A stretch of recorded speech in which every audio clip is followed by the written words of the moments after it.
Bisa. Glowing kan? Glowing kayak ting-ting ya. Iya. Petis lazim jadi bahan penambah cita rasa khususnya untuk sajian kuliner khas Jawa Timur. Tapi di Madura, bumbu pasta berbahan sari laut ini punya cita rasa dan ciri khas tersendiri yang membedakannya dengan petis dari wilayah lain. Nah, proses pemindangan ini adalah proses awal dalam pembuatan petis khas Madura. Dari ikan-ikan tuna cakalang yang dikukus ini, sari patinya akan turun ke bawah, kemudian ditampung untuk dijadikan bahan pembuatan petis Madura.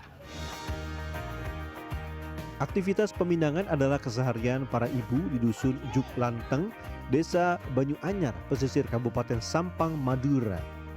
Ikan jenis tuna, cakalang hingga pindang ditata dalam besek bambu beralas jerami. Penggunaan sisa panen padi ini diyakini memberi aroma berbeda untuk hasil petis Madura yang berkualitas. Wah, 1,5 jam ya Bu ya untuk mengukus ikan cakalang ini. Nah, aroma khas ikan cakalang kukus dan tentunya uap panas ini yang harus dihadapi demi mendapatkan satu cita rasa khusus, petis Madura. Tutup lagi Bu. Wah, panas ya Bu tiap hari Bu ya. Aroma tajam khas boga laut menguap bersama panas uap dari panci pengukus. Berkat gravitasi, uap yang membawa saripati ikan akan jatuh dan otomatis tertampung di dasar panci. Ini bukan air buangan, tapi merupakan kumpulan dari saripati hasil pemindangan ikan tuna, cakalang maupun pindang. Terlihat dari kilauan di permukaan cairan ini yang menunjukkan ada kandungan lemak yang tinggi, yang kemudian akan dikumpulkan dalam satu wadah seperti ini, kemudian didiamkan selama beberapa waktu untuk mendapatkan konsentrat yang biasa disebut sebagai babon atau induk petis. Tidak hanya sentra pemindangan ikan, pemanfaatan potensi perikanan laut setempat membuat kawasan Banyu Anyar Sampang juga dikenal sebagai sentra penghasil petis Madura. Salah satu pionirnya adalah keluarga Hajah Dia yang selama 45 tahun masih setia memproduksi petis di Banyu Anyar dengan bendera Dia Food. Nah, ini adalah tahap selanjutnya dari setelah proses pemindangan untuk mendapatkan saripati ikan, masuk ke proses perebusan glukosa. Ini sudah hampir 1 jam, sudah ada perubahan dari yang glukosa yang tadinya sangat padat, ini sudah 1 jam, sudah mulai mencair. Selanjutnya butuh waktu sekitar 3 jam total untuk merebus glukosa sampai mendidih, untuk kemudian dicampur dengan babon petis Madura. Perlu kehati-hatian sekaligus tenaga ekstra saat proses memasak gula cair. Sebelum dimasak dengan sejumlah bahan seperti garam, penyedap, dan tentunya konsentrat saripati ikan atau kilang dalam bahasa Madura. Larutan gula harus terus diaduk agar tidak gosong di bagian keraknya. Uniknya, tahapan produksi yang makan waktu dan melelahkan ini bisa ditangani hanya oleh seorang pekerja. Mulai berkutat di pabrik petis Hajah Dia sejak 2018, pria asal Jember ini kini jadi motor utama produksi petis Hajah Dia. Sekarang nangani semuanya sendiri dari awal sampai akhir, itu gimana rasanya jadi manusia super petis? Ya sebenarnya sih capek, cuman apa ya? Ya oleh keseringan sendiri ya, jadi sudah terbiasa. Sudah terbiasa, jadi ya sehari-harinya kayak gini.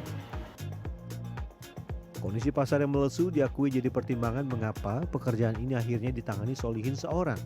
Jika sebelumnya pabrik berproduksi setiap hari, kini dalam sepekan pabrik hanya berproduksi 2-3 kali.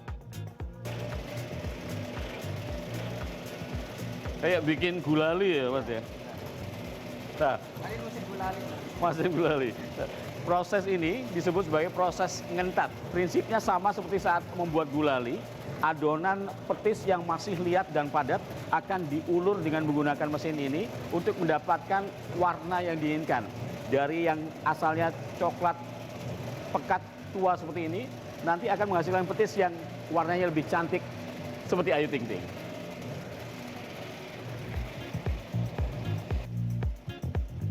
Wah, ternyata proses pembuatan ting-ting si petis glowing tidak semudah kelihatannya.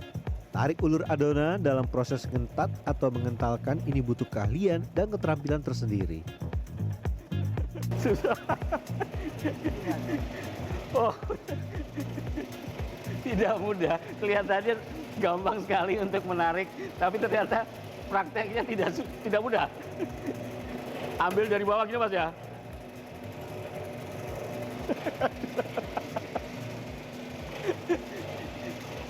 Gimana Mas?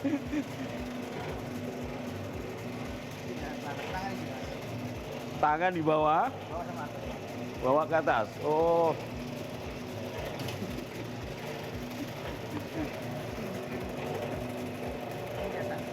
Ini di atas.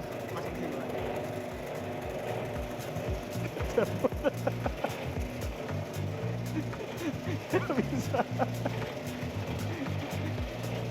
Mas Solihin sendiri butuh latihan berapa lama ini dulu, pas awal-awal? 2 bulan lebih. 2 bulan tuh. Nggak gampang. Untuk proses kentat ini butuh waktu latihan 2 bulan. Selain mengubah warna petis menjadi lebih glowing, proses mekanis dalam tahapan pengentalan juga membuat adonan mengembang sekitar 1,5 kali lipat. Setelah hampir 4 jam proses pemasakan, ini kita tiba di proses akhir untuk petis. Ini model apa? Rasa Ayu Ting Ting ya? Petis Ting Ting ala Haja Dia Food. 23 kilo sudah siap kemas Mas ya, kalau gitu ya.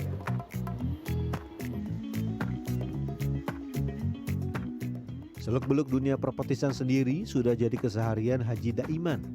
Maka tidak heran peta rasa petis sudah dikuasainya. Di Pulau Madura saja cita rasa petis menurut Daiman terbagi 3. Penduduk Madura sisi utara menyukai petis bercita rasa asin. Madura Selatan asin manis. Sementara yang dekat dengan komunitas Jawa menyukai petis yang lebih manis. Namun tetap saja karakteristik petis made in Madura harus diakui berbeda. Mulai dari warna, kandungan, hingga cita rasanya. Sedap. Berbeda dengan daerah lain. Daerah lain kilang masih cair itu. Kalau kita petis memang yang diproses. Petis yang sudah padat. Jadi rasanya ada rasa tersendiri. Memang rasa aroma petis dan sedikit nyentuh di lidah itu ada gitu. Bedanya ada tekanan di lidah itu lah gitu. Tidak sekedar meneruskan usaha yang dirintis sang ibu hampir 5 dekade lalu, Haji Daiman juga membuat sejumlah terobosan, termasuk menelurkan varian rasa yang sebagian besar terkait perjalanannya menggeluti usaha petis Madura. Maka jadilah varian petis seperti mesin, HD2, Astor, hingga Ting Ting yang diakui terinspirasi dari glowingnya salah seorang biduan. Ya, ini yang cerita ini perjalanan saya.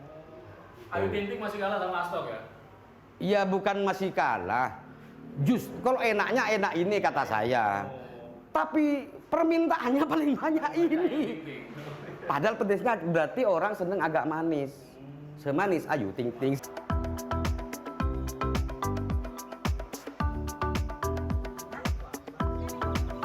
Nah, dari produsen penghasil petis di Pulau Madura, petis Madura seperti ini menyebar ke seluruh Nusantara, termasuk juga ke penjual rujak di wilayah Surabaya.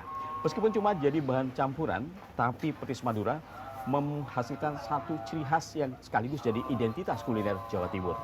Maka jadilah lontong mie, lontong balap, tahu petis, tahu campur, hingga rujak petis Madura akan kehilangan atau krisis identitas tanpa petis Madura. Mbak, ini ya? Iya. Ki petis ini. Petis ikan tuna. Aku nek dodolan rujak iku gak ganti, tetep petis ikan tuna kayak gini loh, ki petis iki. Ikatan kuat antara produk dan pengguna petis Madura ini salah satunya dilakoni Umi Syaiful dan menantunya Nur Halimah, penjual rujak di kawasan Dukuh, Bulak, Banteng, Surabaya. Sejak memutuskan berjualan rujak khas Madura tahun 1988, selama hampir 40 tahun kemudian, warung rujak yang viral karena buka 24 jam ini hanya menggunakan satu jenis bahan utama, petis Madura. Kan orang itu ya ada kakak kasih kacang bisa nggak, kasih petis hitam bisa nggak bisa kakak gitu. Aku wis dodolan iku mulai tahun 88 wis kayak gini. Jadi petis itu nggak bisa dirubah-rubah. Tidak sekedar fanatisme kedaerahan, bagi Umi Syaiful, Nur Halimah, dan para pelanggan rujaknya, petis Madura adalah kunci. Dengan penjualan harian sekitar 1000 porsi, warung rujak seperti ini saja butuh sekitar 70 kg petis Madura.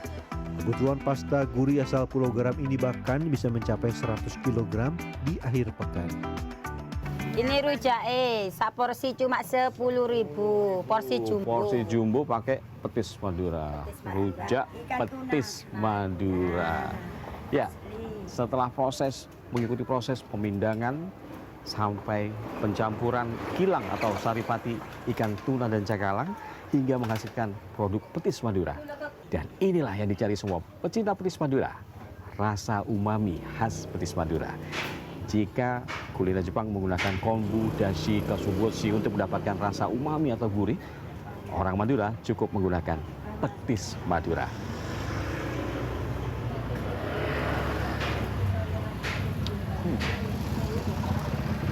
Rasa gurihnya memang sangat kuat, rasa banget di tengah lidah. Dan izinkan saya untuk melanjutkan penelusuran rasa umami khas petis Madura ini dalam hidangan rujak petis Madura. Alan Maulana, Aga Dipa, Sampang, dan Surabaya, Jawa Timur.